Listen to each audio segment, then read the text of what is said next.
Wali fis-seduta ta' tnejn il-Gvern għamel pressjoni biex l-Oppożizzjoni ma tistaqsix domandi skomda fil-Kumitat Parlamentari Kontijiet Pubbliċi, l-Ispeaker tal-Kamra Anġlu Farrugia b'ruling li ta' waqqa talba li jagħmel il-Whip Laburista.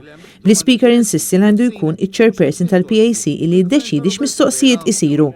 Fir-ruling l-Speaker ta' raġun li l-Oppożizzjoni kif ġie deċiż illi m'għandhomx jitwaqfu l-mistoqsijiet li qed isiru mid-deputati tal-Partit Nazzjonalista. Bħalissa l-Kumitat tal-Kontijiet Pubbliċi qed janalizza l-kuntratt skandalus li kien sar mal-Electrogas għal Power Station il-ġdida, fejn ħarġu provi li juru li l-Power Station tal-Electrogas kienet miftehma mal-Partit Laburista qabel elezzjoni ġenerali tal-2013.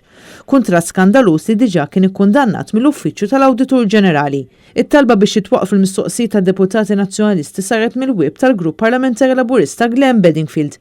Minħa tiegħu id-Deputat Nazzjonalista Kerla Aquilina saħaq li din kienet biss mossa tal-Gvern biex jitwaqfu milli jsiru aktar domandi.